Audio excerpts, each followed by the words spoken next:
Um, Today I wanted to talk to you a little bit about what I've been up to with Apache Tuweni. Apache Tuweni is an incubation project at the Apache Software Foundation, and we work on a variety of different things. I'm going to show you just one today uh, around crypto, around development of distributed systems, all sorts of low-level libraries for connections to different networks, from Ethereum to a secure scuttlebutt to even our own homemade protocols. Um, and today, I wanted to talk to you a little bit about a need that happened pretty recently with the Ethereum community, where folks were looking to create a network crawler.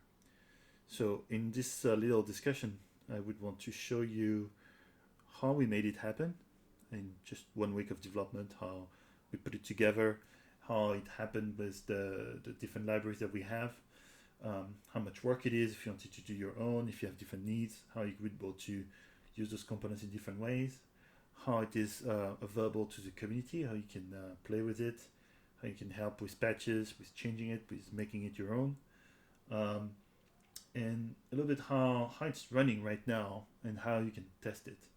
So I'm going to show you all of this, and for that we're going to drop right away into IntelliJ for a little bit of show and tell.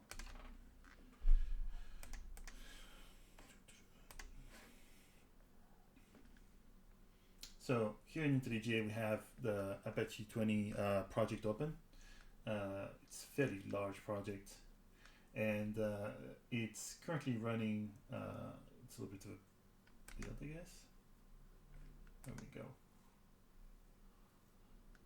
So it's opening here our project with a new submodule called the Eve Crawler submodule, as you can see here.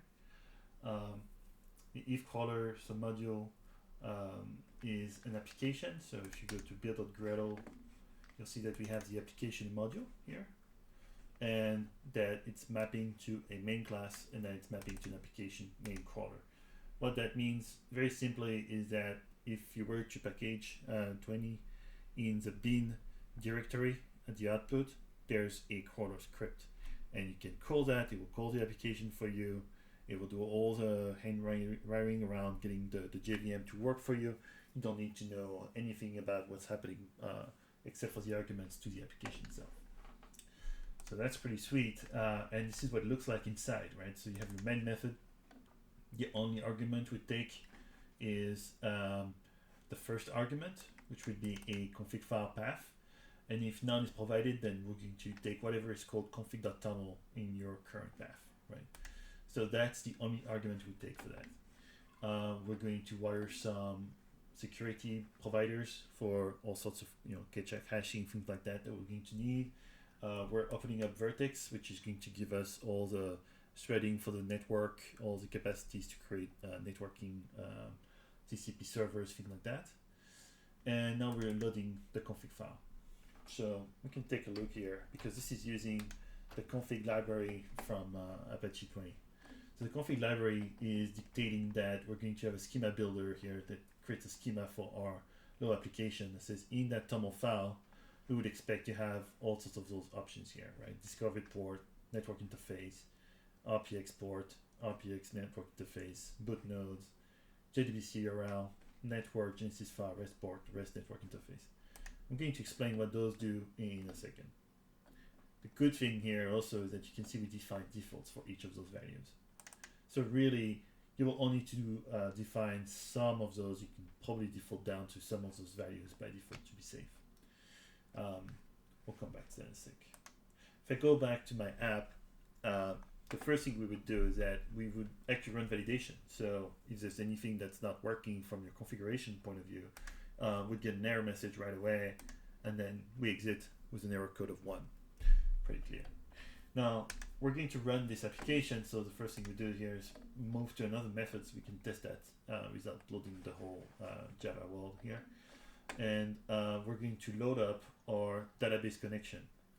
How we do that is we use a Hickory data source, which is actually coming from, I think, Hickory CP. It's a very performant connection pool library from Java. It's going to allow us to configure its JDBC URL on it, and then we feed it to Flyway, which is another Java library for database migrations. So this stuff, you really want to have that, straight in center. If we were to give you a different version of the app, then we can have different migrations, and they would run when the app starts. Whereas migrations, let me find that for you. Hang on. So under Eve Crawler, you go into resources, db/migrations, and there you have it. So here you have a little SQL that is creating tables for you, creating all the foreign keys for you, and it's creating really 3 tables. So the first one is identity, which is going to store all the public keys we find. The other one is endpoint, which is for discovery endpoints, just going to store the identity link, and then host, port, and last time we saw them, last time the endpoint was verified, right? So it's not enough to just know that there's an endpoint out there. Has it been verified? Another one we're going to do is node info, which is going to be this very detailed information you can get when you actually connect over TCP to the node from an ID, which is, in that case, we make it as random as possible. We just want to avoid collision on primary keys. Then we have the timestamp when they've been created, pretty clear. We have the host and port. So you would think it's kind of the same as here, but sometimes the port is different for TCP. You have the public key, so we're just inlining the identity, even though it's there as well. And we have the peer-to-peer version, client ID, capabilities, Genesis hash, best hash, and total difficulty. So all those things come from when you handshake with an Ethereum client, they're able to tell you in a hello message, a status message, sorry, what's actually going on with them and where they are. Are they up to the top of the chain? Are they still syncing? What type of client it is, all that. So we'll take a look at this data once everything is rolling and working. Now, I'm going back to my app. We just migrated, cool. Now we're going to create a repo, which is going to be a relational peer repository. Well, that's a handful. What could that be? Well, those the tables that I was just talking about, well, that's how we talk to them, right? So we have a repository, which is an abstraction that's sitting on top of those SQL queries.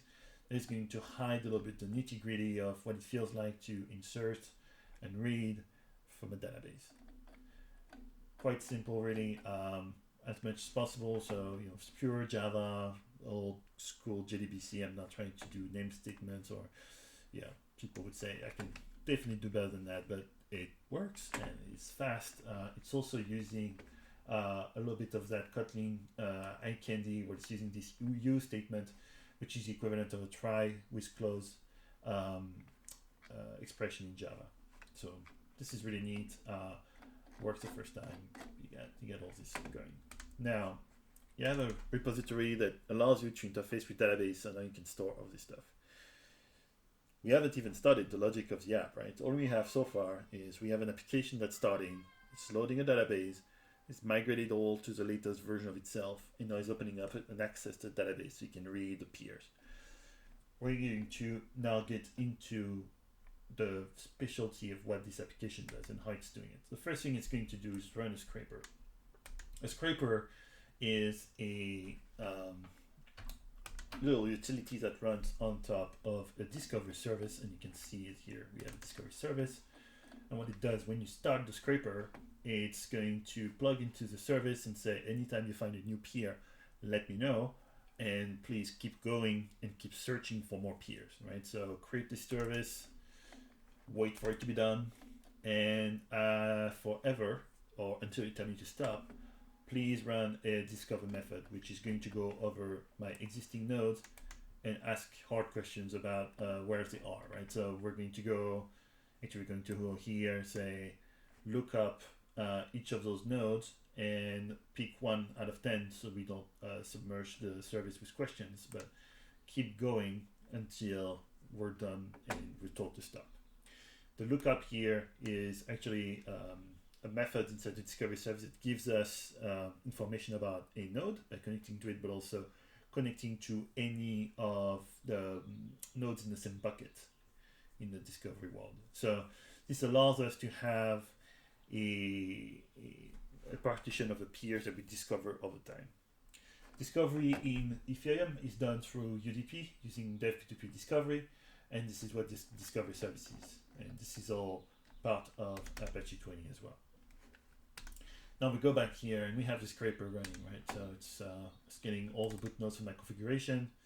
Sounds pretty important. So the default boot nodes are the mainnet Ethereum boot nodes, giving us also an address where we're going to host our discovery server that's going to talk over UDP to the rest of the world. So as much as possible, you would want that port to be open so you can make sure that the UDP packets can be received on your end. And finally, we're passing in the repo. All right, so the discovery only gives you very limited information about your peers. In particular, it only gives you host, port, and public key. That's going to change with Discovery v5, but for now, we're still very much on Discovery v4 for the vast majority of clients. At the same time, now we're also going to read the content of a Genesis file. And by default, we take the mainnet Genesis file, right? And by reading those contents, we can actually infer a number of things. We can infer blockchain information for ourselves. This is important because this blockchain information is going to be used when we do the handshake with other Ethereum clients. So it's probably a good idea to agree with them on what exactly chain ID we are on, what our current header difficulty is, what our header hash is at. So this simple blockchain information is what we are going to communicate to our peers.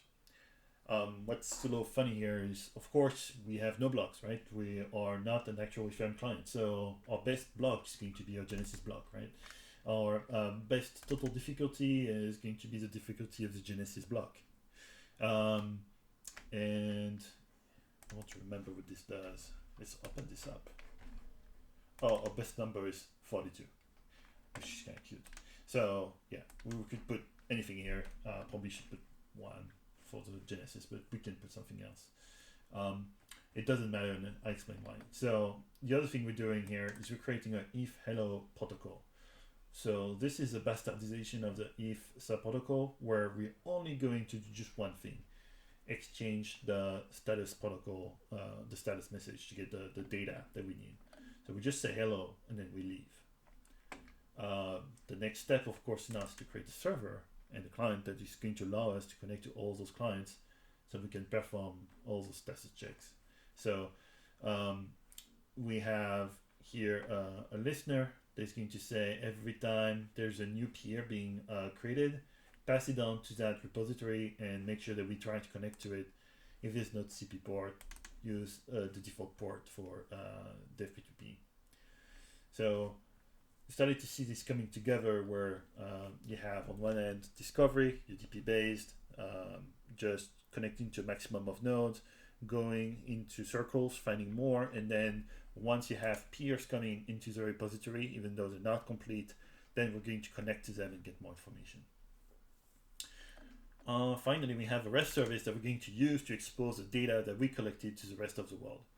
Very simple, right? REST port, REST network interface, and same again, the repository that we used so far is going to hold all this data. So this stuff is going to serve data to the outside world.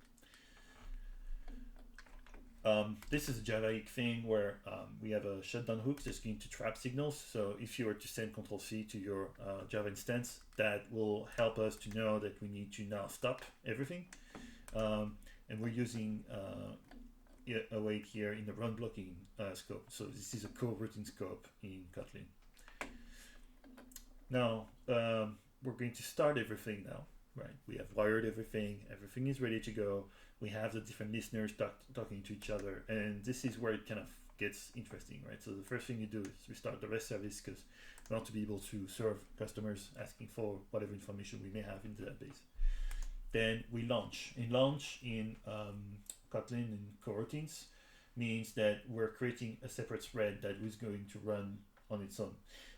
Think of this as like a gofunc function in Go, if you're familiar with Golang.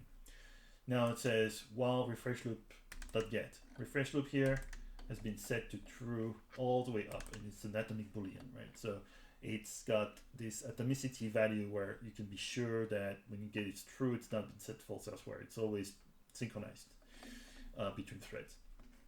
This thing is constantly running, and it's going over the repo and looking for any information that's older than an hour or so, and connecting back to every one of the peers that we have had connected over time. So this allows us to constantly kind of reach out to existing peers on the network and keep collecting information from them and make sure that we're getting the best hash they have, make sure they're still in sync, see what's going on. Any errors? Well, I'm just gonna log it and keep going, and then we'll try again in 5 minutes. Then we start the TCP server, right? That's going to allow us to do all these connections. And as I mentioned, right, this is happening now asynchronously. It's on its own little loop, and this is also going to start, and then we wait for it to be done starting, which is important. For the scraper, we just start it. We don't wait particularly for it to be done, and then we launch another thread here. Same thing. We use refresh loop. Now we're going to go over the pending peers. This is more important to us. These are the peers that were collected during the discovery but have not been yet identified using TCP connections. So maybe for all we know, they don't actually exist, they don't work, right? So we will need to connect to them, we'll need to look into them as well and see exactly what's going on. But for that, we have a higher priority. We set that to be only every 2 minutes, we're going to go and run over that loop. So, hey, that connect method, yes, it's right here. Let's go take a look at here. So what does it say? It says connect using the TCP server, the RLPX service, over that address with that key. And then when you're done, you can see here we're passing the wire connection that has been established, right? And the first thing we do is we disconnect. We are currently done. We don't need to do more than that, right? So all this information has been already collected by the repository as part of the handshake, and we don't need to keep the connection going. So we can peacefully quit the connection this time. Okay, so we have this app. Let's see, how long is this? 159 lines. So it's tight and it just does what it needs to do. It's constantly running. You can take a look at what that looks like from the database point of view. So I can go into my server here. Let's see, SQL here. You can see my tables. So let's open this, upload it. We have endpoint. We have our flyway schema history. So it's sort of like Rails. It's keeping all the versions when they were applied. It's keeping a hash of your migration, so you can apply the same migration twice. You want that. Identity. So let's take a look. Maybe select star from identity element 10. What we got? Okay, so we have IDs which are just UIDs, and then you have those public keys, right, that you would find on the network. Let's go also for endpoint. Oops. Okay, no, that's cool. So we have IDs, just UIDs. Last in, last verified. We have an IP here, a port, and we map back here to the public key. Finally, let's see the node info. So node info should have like more crunchy bits that are interesting for people who want to actually understand what's going on, right? First thing, for example, here, okay, ID, created that, the host, right? Interesting. Port 60606, that's funny. Got a public key here. P2P version is 5. 5 means you are able to apply snappy compression to your content as it sends. This is running Open Ethereum. Nice. Okay, it's Alpine Linux, must be running Docker. And then you have if 63, 64. Okay, no 65. Interesting. It's running all the parity protocols, and then PAP1. I don't know about this one. Genesis hash, which looks good.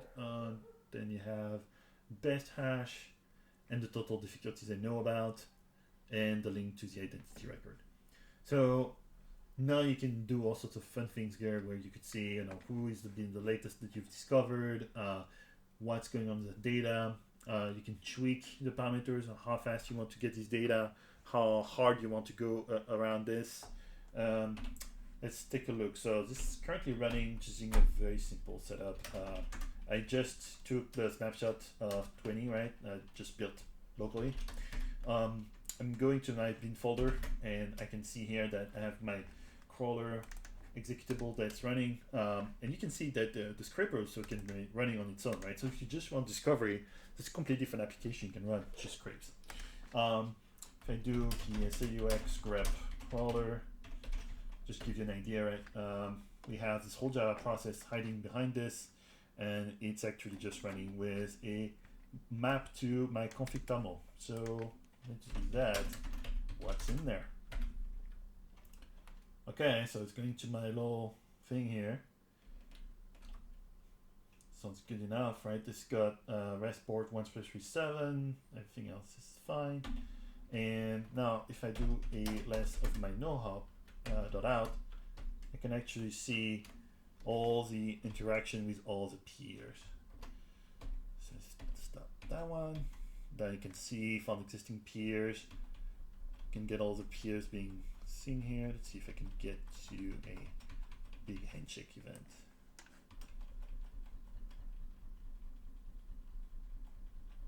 No. Can I find it somehow? Okay, let's go the other way.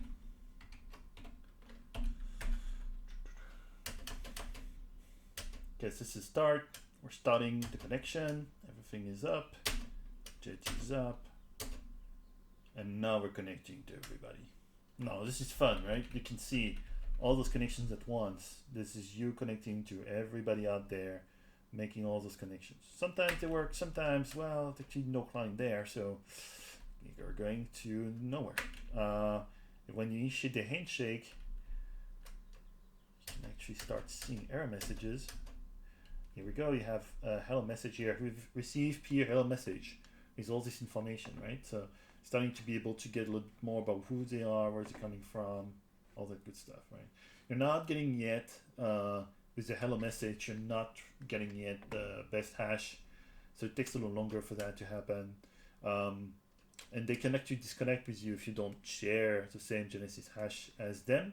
So it's a little hard if you want to go across different chains, for example, right?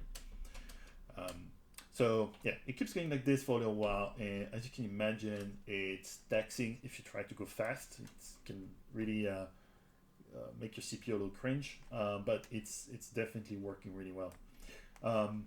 So I actually want to put that into quotes. Really well, meaning for something we built together in a week, that is pretty good. I can even give you just a bit of an idea. So we're hosting it at coroutines.io, and then you can get the exact same output that I was getting. No, this is not Welsh, dude. From the database, you would be able to get the exact same thing here. I have paging involved, so you can do limit 10 from 5, something like that, right? And that will give you the data that you need for this. And let's take a look at this REST service as it's going.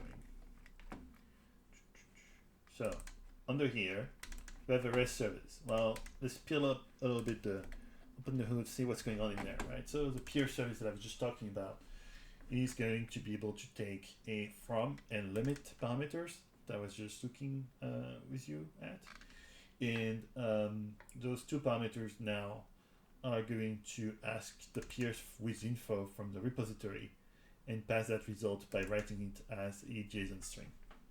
It could be optimized.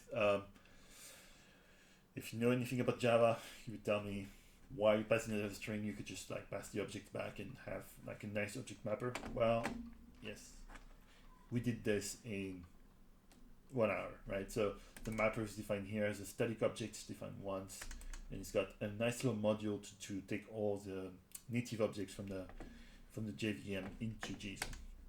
Okay, but peers with info is where the meat is happening, right?